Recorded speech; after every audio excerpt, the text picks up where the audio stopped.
Hello everyone, it's Livia here, aka Story Minded, and I'm back with another book recommendation video. This is The Rules of Magic by Alice Hoffman.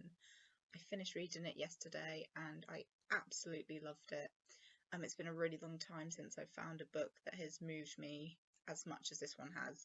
So thank you, Alice Hoffman, for writing this beautiful book. I've also discovered, I found this in my local library, and I've discovered that this is actually a part of like a saga that follows the particular family that it depicts. So I now need to add all those other books to my list because I need to read them all. Um, so in terms of genres, I would kind of place this book. It's really interesting. I would sort of place it in the realms of magical realism. So it's very much set in a real world setting, predominantly in New York, although the characters do go to other states, such as Massachusetts, and other places.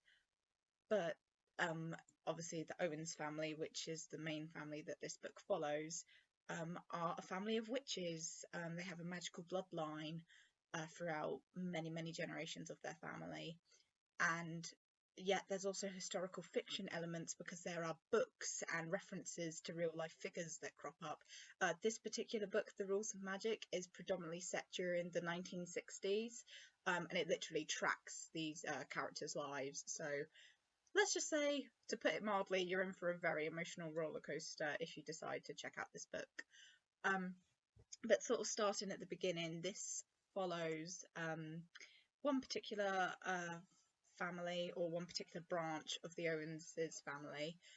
Their mother is called Susanna Owens, and she lives with her husband. They live in New York, and they have 3 children.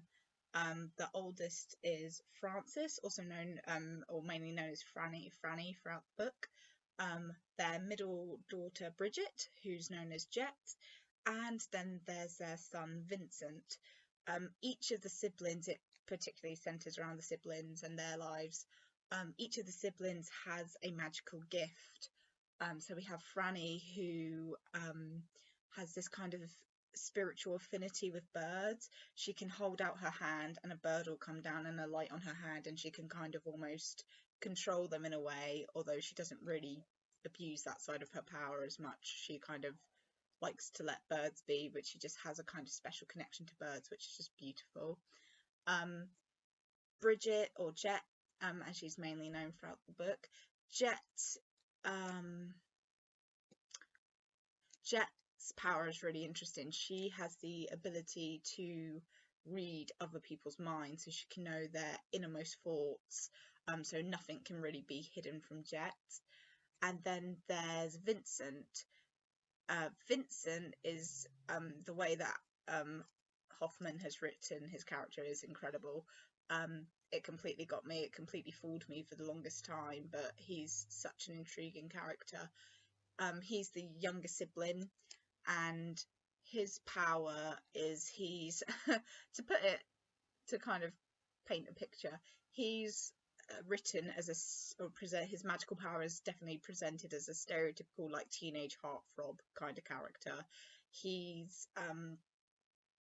has this like aura about him, this charisma that just attracts a flipping flock of like teenage girls to him when he himself becomes a teenager, and it's crazy. He also has a beautiful singing voice. I think that's just his talent, to be honest, but he's very much, he like carries a guitar, he's like sings, he's very musical, kind of a bit of a cheeky lad sort of character, but he really doesn't care for his power in that sense. He loves magic in the beginning of this novel, but he doesn't really care about his power, which becomes, I don't want to spoil it, but you discover the reason why later on, and I'm just really delighted with the way that it's been presented and written so empathetically and compassionately, and it was just really refreshing to read and to learn more about Vincent's character. Another thing that is sort of interesting to note about Vincent's character is that in the Owens family, it tends to be a very matriarchal line.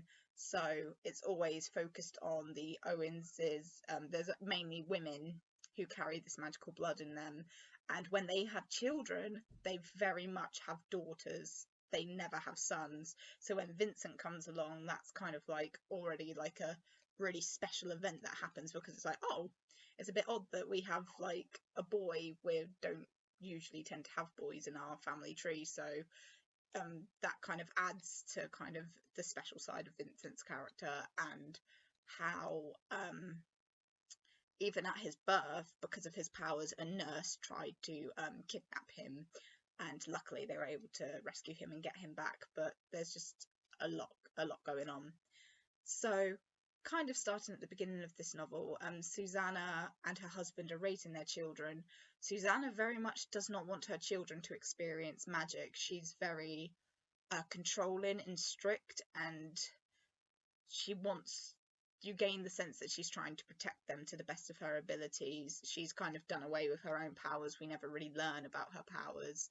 And she is very much like, these are the list of books you're not allowed to read. Don't actively use your powers. Just basically try to appear normal.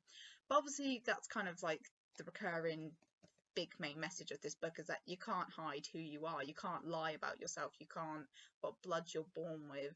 Yes, you can make changes, but you can't escape what's kind of genetically written into you. So the siblings, Franny takes a very interesting approach to this. She's very much, for the longest time, denies who she is. She doesn't want to believe that she's a witch. She's very scientifically minded and tries to logic her way out of a lot of things, which is quite entertaining, especially when she and Vincent one day, when their children hold hands in their family home, and they manage to levitate an entire table, and then it drops down as they let go of each other's hands, and it like dents the table, so then from then on it has like a tilt to it.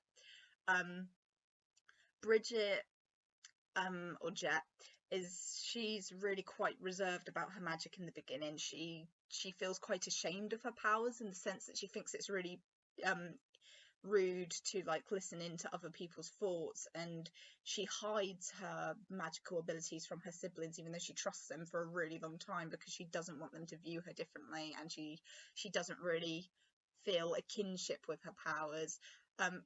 Franny, also with her sort of the bird like connection she can make, she likes that side of her powers, but she still tries to logic her way out of it and just sort of, try and downplay it. Vincent, obviously when he's a child, doesn't really care much for the kind of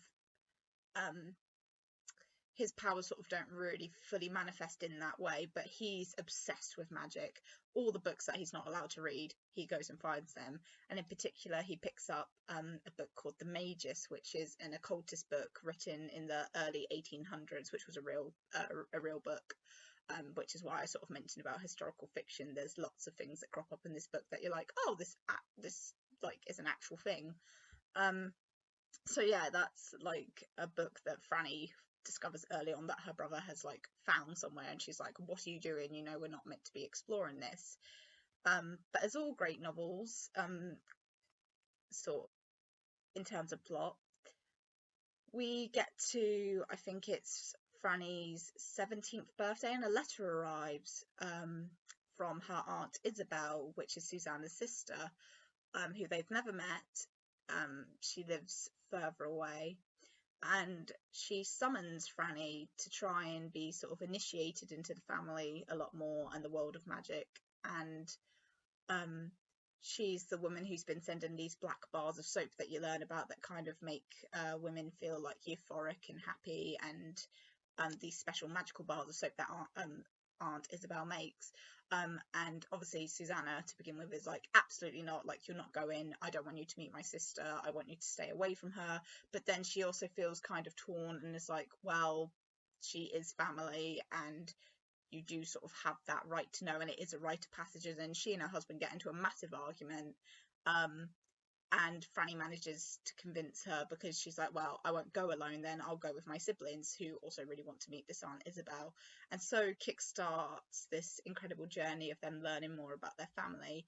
We eventually learn about Maria Owens, who was their kind of their ancestor sort of during the probably a bit before this, but the 1600s, who was kind of the first, almost like the first Owens woman, it appears to be. I haven't read the other books, so I don't know entirely, but I'm kind of getting the sense that she was kind of the like at the forefront of this family tree, who was like the very first witch. And she wrote a grimoire about all the different sort of rules of magic, what you should and should not do. One of them is like, do not harm others, like do not use your magic to harm others. But there's also a curse that she placed on her entire family line, which is that no Owens woman, or specifically no Owens, should ever fall in love. For if you fall in love, that's going to bring ruin onto the person you love. And there's this long history and a very harrowing history of these women falling in love, usually with men, and those men end up dying horrifically. And it's kind of a big theme throughout the book, these siblings trying to discover themselves, who they are, and also trying to resist love because they're terrified about the consequences of it. But as life goes, they can't really avoid falling in love, and it's just so emotionally and beautifully written, and it's very, very sad. I was on the verge of tears many times when I was reading this book, but it was worth it. And it basically tracks their lives and how they try to navigate this curse and the belief that they might be able to break it. And I don't really want to spoil the ending because it just leaves a brilliant segue into like one of the sequels to this book. But it's just incredible, and there's so many other amazing characters that I haven't mentioned because I don't want to give too many spoilers. But it's just a whole host of incredible characters, and I just can't recommend this book enough. Thank you for watching, and I hope to make another video soon. Bye!